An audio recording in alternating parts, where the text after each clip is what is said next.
Hello. अब अपन देखते हैं रूल नंबर 40। तो सेक्शन 18 हमने देखा, अब उससे रिलेटेड रूल नंबर 40 है और रूल नंबर 44 भी है और 41 वगैरह भी है, 41 41 ए। तो ये 3-4 रूल इस लेक्चर में अपन कवर करते हैं। मोस्टली वही कहते हैं जो सेक्शन में लिखा था, सिर्फ उसका जो मेथडोलॉजी है वो रूल में लिखा रहता है, फॉर्मूला जो है वो रूल में है। तो देखते हैं अपन। तो उस पर लिखा है सबसे पहले कहते हैं input tax credit claimed in accordance with the provisions of 18(1), जो अपन ने देखा था 18(1), on the inputs held in stock और inputs contain in semi finished or finished goods held in stock. पूरा कैलकुलेशन मैंने आपको समझाया। और the credit claimed on capital goods in accordance with C and D of the said subsection shall be subject to following conditions. इस पे conditions दिए हैं, तो देखो बहुत सिंपल रहते हैं। The input tax credit on capital goods in terms of C&D of subsection 1 of 18 shall be claimed after reducing the tax paid on such capital goods by 5% per quarter of a year। ये भी हमने देखा था, 5% per quarter से minus करते हैं। और part thereof from the date of invoice or such other documents as the on which the capital goods were received by the taxable person। तो इनवॉइस की डेट से 5% पर क्वार्टर के हिसाब से कैलकुलेट करने का है, उसको रिड्यूस करने का है। 5% पर क्वार्टर ऑफ अ ईयर और पार्ट, यानी फुल क्वार्टर या पार्ट क्वार्टर जितने भी है, यानी पार्ट को भी फुल मानेंगे। मान लो 3.5 क्वार्टर हुए तो उसको 4 क्वार्टर कंसिडर करके 5% माइनस कर देंगे। तो 5% इंटू 4 यानी 20% माइनस हो जाएंगे। तो ये भी अपन ने देखा था। फिर दूसरा पॉइंट कहता है कि registered person shall within a period of 30 days from the date of becoming eligible to avail the input tax credit under subsection 1 of 18 or within such further period as may be extended by the commissioner by notification in this behalf shall make a declaration electronically on the common portal in GST ITC 1 to the effect that he is eligible to avail the input tax credit as aforesaid। ये procedural aspect हो गया। तो आपको form भरने का है, simple है, 30 दिन के अंदर। And provided that any extension of time notified by the commissioner और द स्टेट कमिश्नर और the union territory tax shall be deemed to be notified by the commissioner. यानी स्टेट वाले कमिश्नर ने अगर एक्सटेंशन दे दिया है या यूनियन टेरिटरी का जो कमिश्नर है उसने एक्सटेंशन दे दिया है तो वो सेंट्रल में भी एक्सटेंशन मिल गया ऐसा मान लिया जाएगा। वो भी सिंपल है।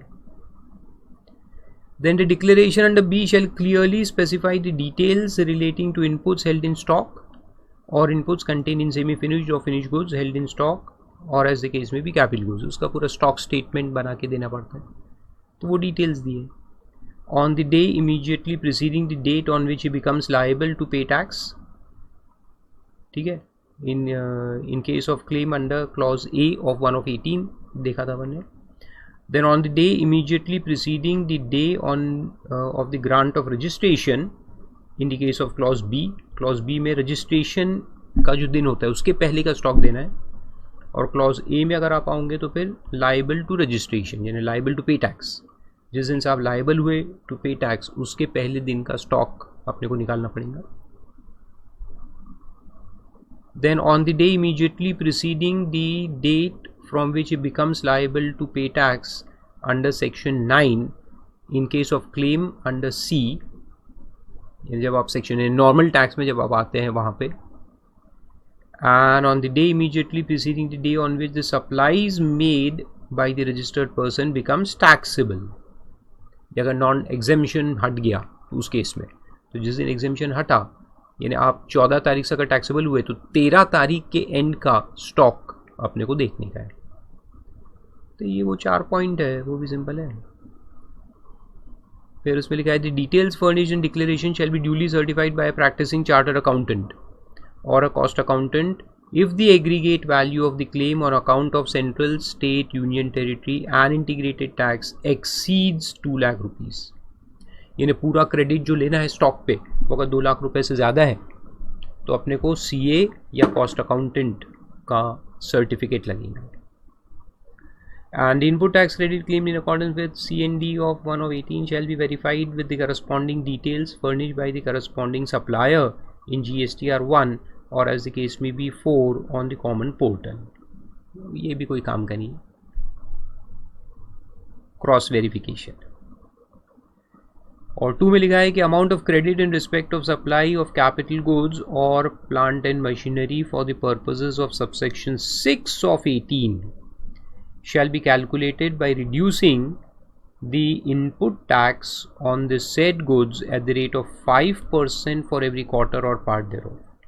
18(6) जो देखा था उसमें जो अपने को क्रेडिट लेने का है, ये क्रेडिट लेने के लिए है, तो वो 5% पर क्वार्टर माइनस करके जो बैलेंस बचेगा वो अपन लेंगे। सिंपल है बिल्कुल। तो ये सब कैलकुलेशन तो अपन ने देख ही लिए थे लास्ट लेक्चर में। फिर 41 बोलता है transfer of credit on sale, merger, amalgamation, lease और ट्रांसफर ऑफ अ बिजनेस। ये भी बहुत सिंपल है। 41 एक बार पढ़ने का है कि एक रजिस्टर्ड पर्सन है, वो अगर अपने बिजनेस को सेल कर देता है, पूरा बिजनेस या पूरा अंडरटेकिंग जो है उसको अगर सेल कर देता है in the event of sale या मर्जर या डीमर्जर या अमैल्गमेशन या लीज और ट्रांसफर और change in ownership of business for any reason, और कोई रीज़न से अगर ओनरशिप ट्रांसफ़र हो गई, जैसे इनहेरिटेंस से भी हो सकती है, बाप मर गया, बाप का पूरा बिजनेस अपनी बेटी को मिल गया या बेटे को मिल गया, एज ए केस में भी। Furnish the details of sale, merger, demerger, amalgamation, lease etcetera etcetera in ITC 2, उसका डिक्लेरेशन देना पड़ता है electronically on the common portal along with a request for transfer of unutilized input tax credit lying in his electronic credit ledger to the transferee। फिर उसका जो balance पड़ा हुआ है वो ट्रांसफरी को ट्रांसफर हो जाता है, balance of ITC। Provided that in case of demerger, अगर डीमर्जर है, डीमर्जर में क्या होता है कि 2 यूनिट अगर बन गए, 1 यूनिट के 2 यूनिट बन गए, तो फिर उसको अपन डिवाइड करके लेंगे। ITC जो है वो डिवाइड हो जाएंगे, अपोर्शन हो जाएंगे। अपोर्शनमेंट का रेशियो क्या होगा तो वो दिया है in the ratio of the value of assets of the new units, ठीक है, इन द डीमर्जर स्कीम। तो जो एसेट्स ट्रांसफर हुए हैं उस प्रोपोर्शन में अपन ITC का जो क्रेडिट बैलेंस है इलेक्ट्रॉनिक क्रेडिट लेजर के अंदर उसको डिवाइड कर देंगे। और एक्सप्लेनेशन में लिखा है कि वैल्यू ऑफ एसेट्स जो है means the value of entire assets of the business whether or not the input tax credit has been availed.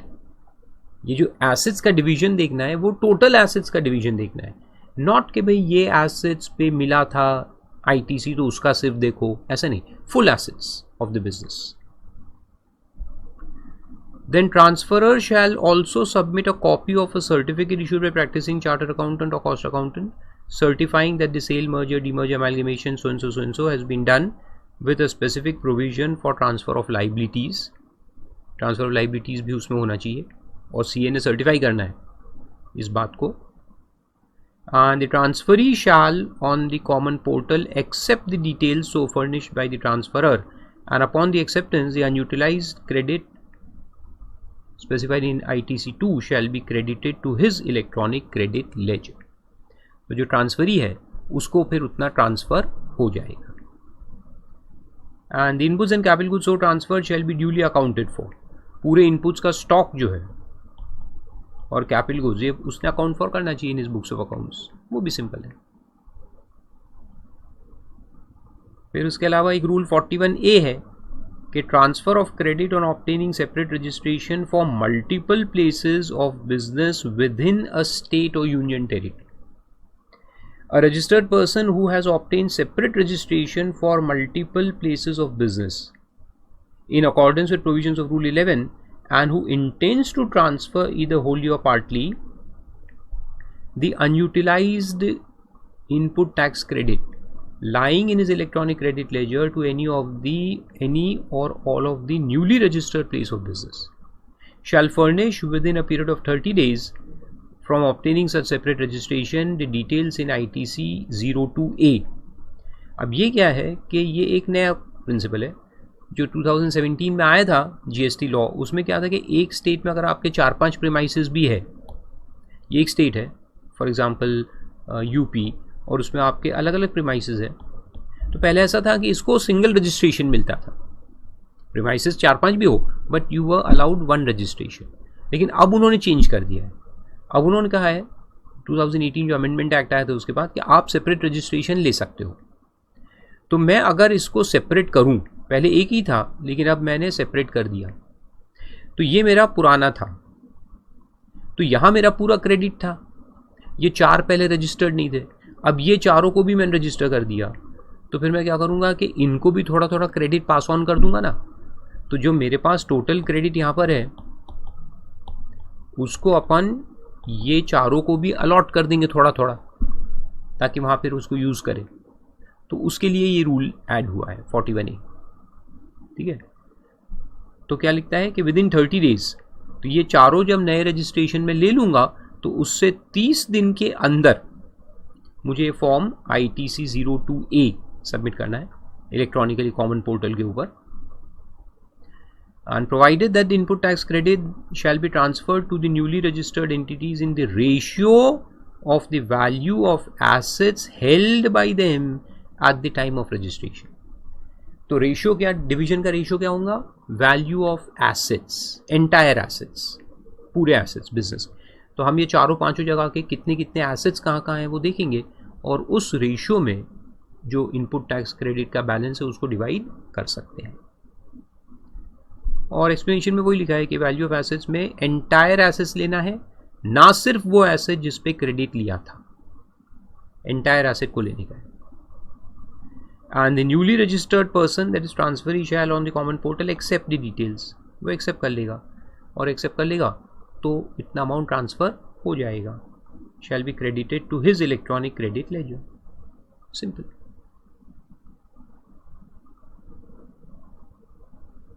तो ये है। फिर आप उधर वापस आओ, रूल 44। तो रूल 44 जो है वो अब अपन देखते हैं, जो अपन ने छोड़ के रखा था वो पीछे दिया हुआ था, तो उसको भी देख लेते हैं। Manner of reversal of credit under special circumstance. तो मैंने आपको सेक्शन 18 में समझाया ना, दोनों है। अगर आप जैसे कि पहले नॉन टैक्सेबल थे और टैक्सेबल हुए, नॉन टैक्सेबल से टैक्सेबल हुए, तो आपको क्रेडिट लेना है, इनिशियल क्रेडिट, और टैक्सेबल से एग्जेम्पशन में गए तो रिवर्सल करना है ना। एक लेना भी है और एक रिवर्स भी करना है, क्योंकि साइकिल हो सकता है। टैक्सेबल से एग्जेम्पशन में गए तो रिवर्सल ऑफ क्रेडिट है, एग्जेम्पशन से टैक्सेबल में आए तो क्रेडिट लेने का है। कॉम्पोजिशन स्कीम में थे और नॉर्मल में आए तो क्रेडिट लेने का है, नॉर्मल में है और कॉम्पोजिशन स्कीम में जाएंगे तो क्रेडिट को रिवर्स करना है ना। तो ये दोनों चीज़ें चलती रहती है। तो 44 अब रिवर्सल है, तो 41 लेने का है और 44 रिवर्स करने का है। ऐसे दोनों रूल है। तो देखो यहाँ पे भी क्या बोलता है कि the amount of input tax credit relating to inputs held in stock, ये रिवर्सल वाला है, reversal. Inputs contained in semi-finished and finished goods stock and capital goods held in stock shall for the purpose of 18(4) and 29(5) 29(5) अभी कोई काम का नहीं, 18(4) अपन देखेंगे, be determined in the following manner, namely for inputs held in stock and inputs contained in semi-finished and finished goods stock, ये सब मैंने समझाया था आपको पूरा detail. The credit shall be calculated proportionately on the basis of corresponding invoices on which the credit has been availed by the registered taxable person on such inputs। यानी वो reversal के पहले वो पूरा स्टॉक निकालेंगे, फिर देखेंगे कि ये स्टॉक कब परचेज हुआ था, तो लास्ट वाले परचेजेस निकालेंगे, उसमें कितना क्रेडिट हमने लिया है वो देखेंगे, है ना, वो सब करेंगे, और फिर उतना रिवर्सल करना है, जो स्टॉक है उस पर रिवर्सल होता है। And for capital goods held in stock the input tax credit involved in remaining useful life in months shall be computed on pro rata basis taking the useful life of 5 years। जैसे कि example में दिया है illustration में कि capital goods have been used for 4 years and 6 months and 15 days, 4.5 साल और 15 दिन यूज हो गया है। The useful remaining life will be 5 months ignoring a part of the month. तो इसको अपन 4 साल और 7 महीने ले लेंगे, 6.5 महीने ना, तो उसको 7 कर देंगे, तो 4 years and 7 months यूज हो चुका है, तो बैलेंस कितना बचा? 5 महीने बैलेंस है। तो ये 5 महीने जो बैलेंस है, और अब अपन पहले टैक्सेबल थे, अभी एग्जेम्पशन में गए, तो ये 5 महीने का जो प्रोपोर्शनेट क्रेडिट है उसको हमको रिवर्स करना पड़ेगा। तो वो दिया है 5 months ignoring the part of the month. Input tax credit taken on such capital goods is equal to C. Input tax credit attributable to remaining useful life will be C into 5/60. तो ये monthly reversal के वक्त 5% पर quarter नहीं आता, ये एक point ध्यान रखना। लेते वक्त 5% पर क्वार्टर के हिसाब से माइनस करके बैलेंस को लेते हैं, लेकिन जब रिवर्सल का समय आता है, यानी हम पहले टैक्सेबल थे, अब हम एग्जेम्पशन में गए, तो हमको जो इनपुट्स है उस पर भी रिवर्स करना है और जो कैपिटल गुड्स है उस पर भी रिवर्स करना है। तो कैपिटल गुड्स का रिवर्सल का कैलकुलेशन 60 months प्रोपोर्शनेटली बस निकालना है। तो अगर 5 महीने बचे तो 5 महीने का निकालेंगे, 3.5 साल बचे हैं तो 3.5 साल का निकालेंगे, उत्तर रिवर्स कर देंगे। और फिर सेकेंड पॉइंट वही है कि ये अलग अलग कैलकुलेशन किया जाएगा for central, state, union territory and integrated tax, सबका अलग अलग होगा। इसके कुछ एग्जांपल्स भी दिए, आगे अपन उसको चेक करेंगे। और थर्ड में लिखा है कि where tax invoice relating to inputs held in stock are not available, अगर टैक्स इनवॉइस अवेलेबल नहीं है तो कितना क्रेडिट लिया, स्टॉक मालूम है अपने को लेकिन स्टॉक के इनवॉइसेस अवेलेबल नहीं है, तो कितना क्रेडिट लिया था वो अपने को समझ में नहीं आ रहा। तो फिर क्या करेंगे? रजिस्टर्ड पर्सन शेल एस्टिमेशन पे फिर निकालेंगे based on the prevailing market price of the goods on the effective date of occurrence of any of the events specified in 18(4) और एज द केस में भी 29(5). तो जिस दिन हम ये रिवर्सल करने वाले हैं उस वक्त का मार्केट वैल्यू एस्टिमेट लगाएंगे, उस पर कितना जीएसटी होना चाहिए वो निकालेंगे और उतना अपने को रिवर्स करने का। And the amount determined under sub rule 1 shall form part of the output tax liability, यानी वो ये रिवर्सल करना है ना, तो वो आउटपुट टैक्स लाइबिलिटी में अपन उसको ऐड कर देंगे। और एंड GSTR 3 जो है उसमें डिस्क्लोज करेंगे, 3B होता है आजकल, ऐसा है। कैंसिलेशन है तो GSTR 10 में भी लिखेंगे। और इसका सर्टिफाई करना है चार्टर्ड अकाउंटेंट या फिर कॉस्ट अकाउंटेंट ने। एंड फिर 18(6) का भी दिया है कि amount of input tax credit for the purpose of 18(6) relating to capital goods shall be determined on the same manner as specified in clause B of sub rule 1, यानी वही 60 months में डिवाइड करके। And the amount shall be determined separately for input tax credit on central, state, union territory and integrated tax, यानी ये भी वही है 60 months का अमोर्टाइजेशन। और इसको भी आउटपुट टैक्स लाइबिलिटी में अपने को डिस्क्लोज करना है GSTR 1 के अंदर। ऐसा कोई रहता है, all simple points. So these are some of the rules that are applicable under section 18। तो वो तो मैंने आपको पूरा कैलकुलेशन वाइज समझाई दिया था। और फिर उसके बाद अगर आप आओगे तो कुछ एग्जाम्पल्स भी दिए हैं, वैसे तो सेल्फ एक्सप्लेनेटरी है पूरे, लेकिन एक बार देख भी लेते। देखो, तो पहले तो वो 1-2 थियोरेटिकल एग्जाम्पल्स है कि a person becomes liable to pay tax on 1st August 2017 and has obtained registration on 15th August 17. Such person is eligible to input tax credit on inputs held in stock as on 31st July 17.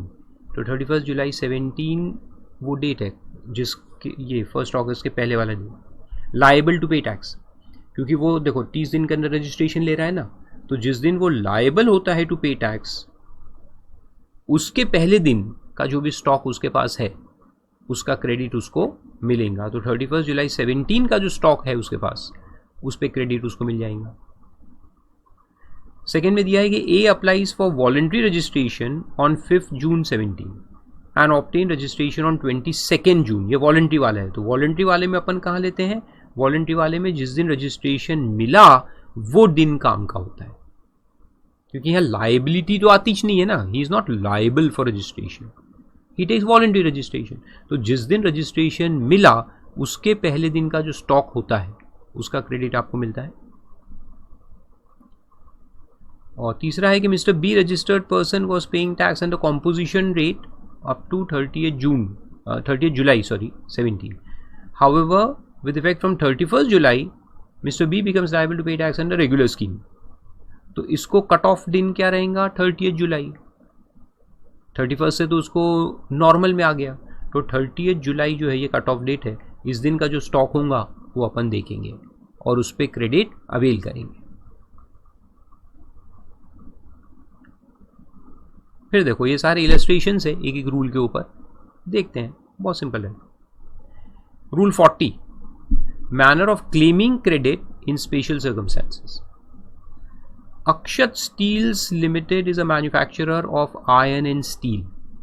It procures raw materials and inputs such as iron ore, chemicals, gases, etc. and capital goods, including plant and machinery for the manufacture of such iron and steel. Okay? In this example, it has been assumed that iron and steel, which is an outward supply, is exempt from payment of taxes till 31st March 20. देखो 31 मार्च 2020 तक वो exempt था और अब 1 अप्रैल से वो हो गया टैक्सेबल।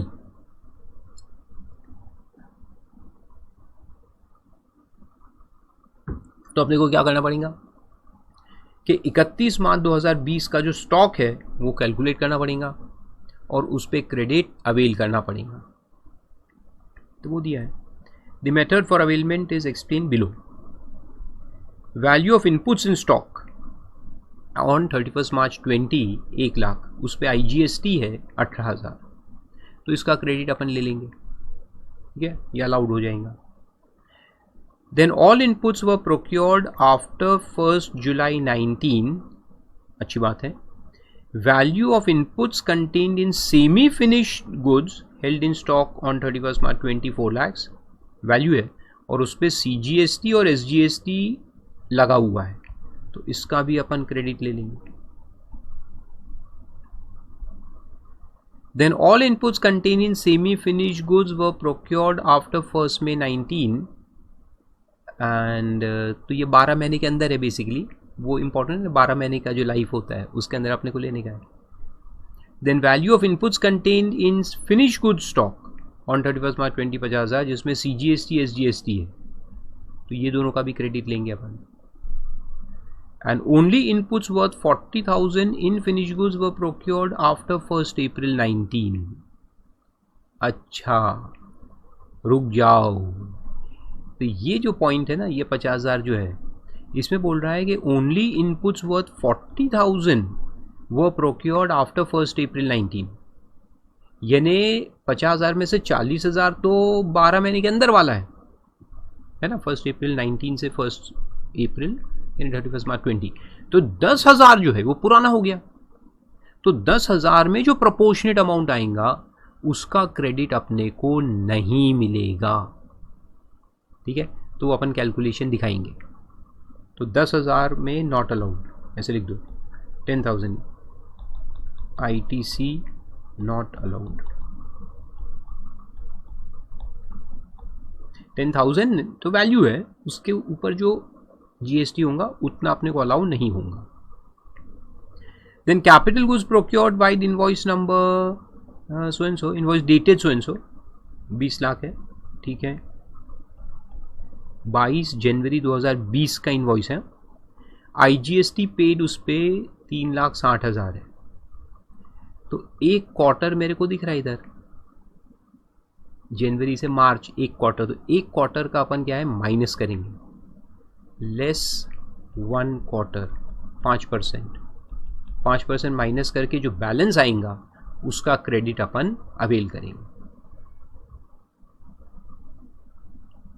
फिर credit available in respect of inputs CGST SGST IGST, तो ये निकाला हुआ है, टोटल अवेलेबल है। Value of capital goods use exclusively, देखो ये 3,60,000 था in relation to exempted goods held on 31 March, तो ये 3,60,000 था ना। तो अब देखो कैलकुलेशन अपन इस तरह दिखाएंगे। डेट ऑफ इनवॉइस दिया है 22 जनवरी, date from which exempted goods become taxable 1 अप्रैल, तो 1 क्वार्टर का 5% माइनस करना है, 18,000 माइनस हो जाएगा, 3,42,000 बचेगा। और वो इनपुट्स का जो निकाला है वो कैसे निकाला है, देखो ये 24,000 था, फिर ये 2400 निकाला, तो ये 2400 कैसे निकाला, वो जो माइनस किया ना अपन ने 10,000 का, तो वो माइनस करके ये 2400 आया, वरना टोटल उसमें था 3,000 था शायद, है ना, तो उसमें से वो माइनस किया अपन ने, यानी 50,000 पे, देखो सिंपल भी निकल सकता है, 50,000 पे 3,000 था, तो 40,000 पे कितना, तो 40,000 इंटू 3,000 डिवाइडेड बाई 50,000, 2400 आ गया, तो ये 2400 अपने लिया।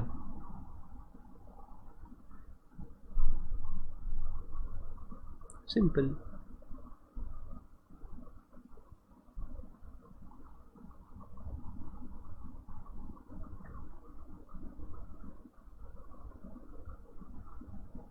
तो इसी तरह से SGST का भी आएगा डिवाइड करके अलग अलग, CGST का 26,400, SGST का 26,400 और IGST का भी अलग से निकालेंगे, तो उसमें वो ओरिजिनल जो 18,000 था इनपुट्स के ऊपर, वो IGST वाला था, एक्वायर्ड विद इन 1 ईयर, तो वो मिल जाएगा, तो 18,000 वो आ जाएगा। तो अपने पास SGST क्रेडिट अलग लेंगे, IGST अलग लेंगे, CGST अलग लेंगे, सिंपल।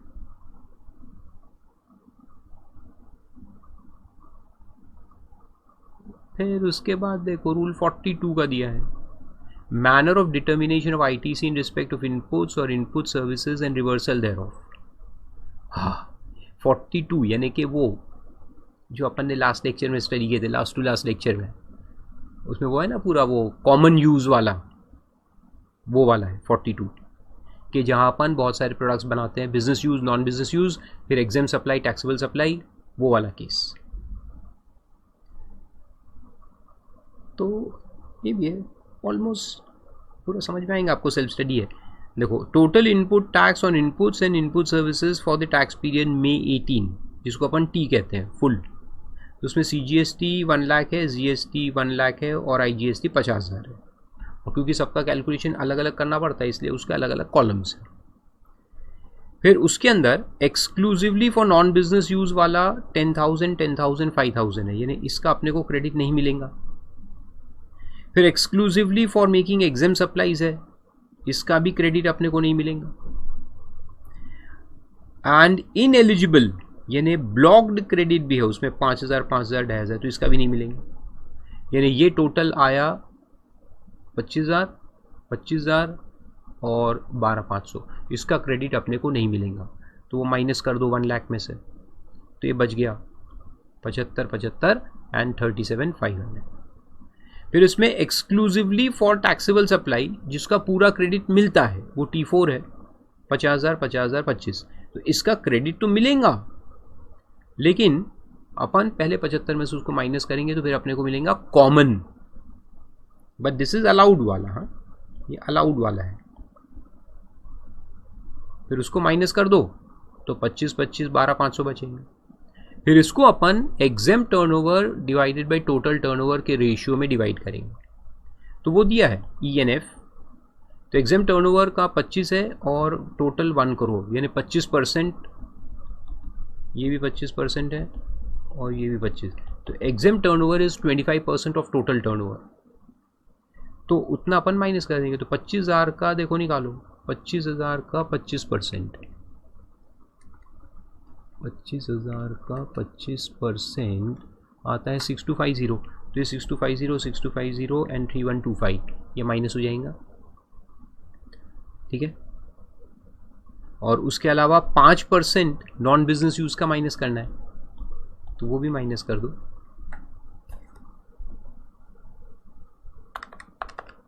25,000 इंटू 5%, 1250, तो दोनों D1 D2 जो होते हैं तो ये दोनों माइनस कर दो। फिर नेट एलिजिबल कॉमन क्रेडिट फिर बचेगा 17,500, 8,750,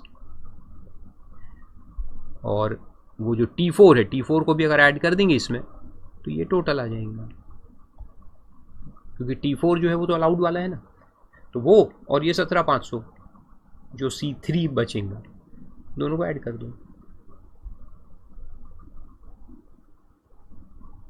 नो सोर्स पढ़ने की ज़रूरत नहीं है। फिर 43 है कैपिटल गुड्स वाला, कैपिटल गुड्स में भी वैसे ही करते ना अपन, तो वो दिया है ITC on capital goods use exclusively for non business purpose, तो इसको तो अलाउ नहीं करेंगे। फिर exclusively for affecting exempt supplies, इसको भी अलाउ नहीं करेंगे। फिर ITC on capital goods use exclusively for taxable supplies, इसको पूरा अलाउ करेंगे, ठीक है। And ITC on capital goods other than T1, T2, T3, ये तीनों को छोड़ के, यानी कॉमन वाले 390 है। और उसमें लिखा है कि ITC on capital goods whose residual life remain in beginning of tax period 6500, तो ये वो ब्रॉड फॉरवर्ड वाले जो रहते हैं। And aggregate value of exempt supplies, ये टर्नओवर E/F, तो अपन क्या करेंगे कि इसको डिवाइड करेंगे, तो 6500 इंटू 25/1 करोड़, तो 1625 आता है, इतना अपन डिसअलाउ करेंगे।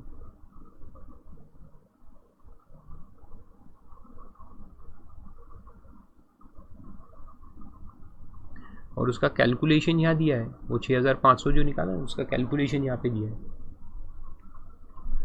कि इनवर्ट सप्लाई मशीनरी 12.5 लाख का था, जिस पे IGST 12% है, तो 1,50,000। इनवॉइस वैल्यू 14 लाख था। डेट ऑफ इनवर्ट सप्लाई था 12 अप्रैल 2018। लाइफ अपन एक्सपेक्ट करते 5 साल है ना, यानी 60 महीने, तो एक महीने का 2500 आया। फिर inward supply of machinery Y है, ये मशीनरी X था, एक मशीनरी है, और फिर Y 2 मशीनरीज है। इसका IGST 12% से 240 है, इसको भी 5 साल में डिवाइड करेंगे तो पर मंथ आता है 4000, और 4000 और ये 2500 मिला के ये 6500 है।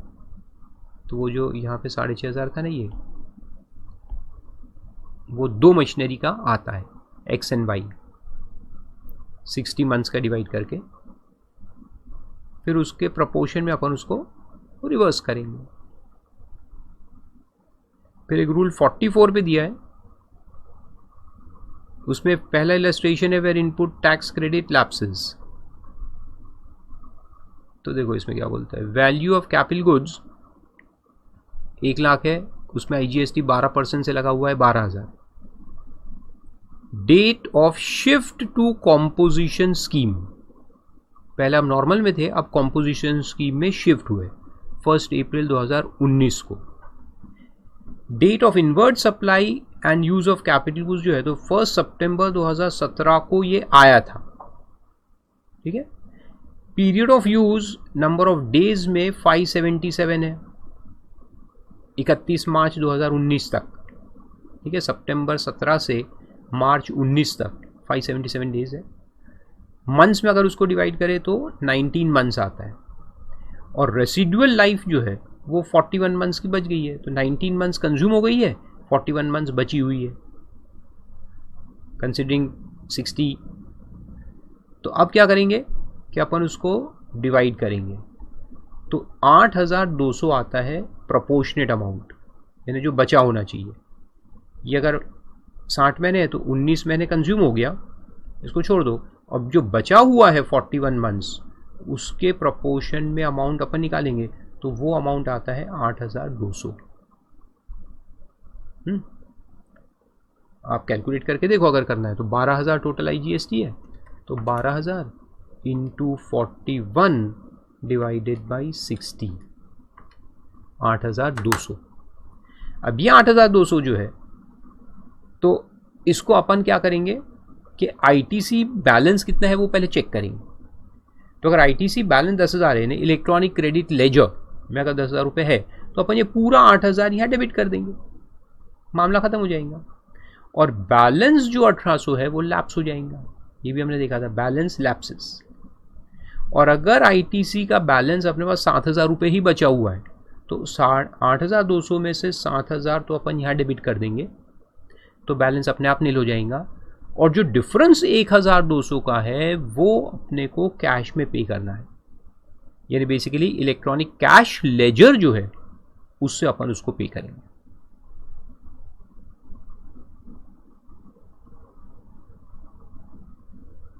और दूसरा और एक इलस्ट्रेशन है, इसमें वैल्यू ऑफ कैपिटल को 1 लाख है, IGST 12,000 है। शिफ्ट टू कॉम्पोजिशन स्कीम हो रहा है 1 अप्रैल 23 को, और ये एसेट परचेज करके लाए थे 17 में। तो 2017 में लाए थे और 2023 में अपन ने उसको शिफ्ट किया, यानी 5 साल कंप्लीट होने के बाद किया ना। तो अगर 5 साल ऑलरेडी कंप्लीट हो गए हैं, उसका लाइफ खत्म हो चुका है, तो अब कोई रिवर्सल की ज़रूरत नहीं है। There is no need for any reversal. Very simple point. फिर ये उसके बाद एक पॉइंट दिया है तो अपन पढ़ चुके हैं, कोई पढ़ने की ज़रूरत नहीं है। तो ऐसा है कुछ इलस्ट्रेशंस उसके। अब नेक्स्ट लेक्चर में अपन पढ़ेंगे सेक्शन 19, जॉब वर्क में कैसे घुस जाते हैं और कैसे वापस आते हैं।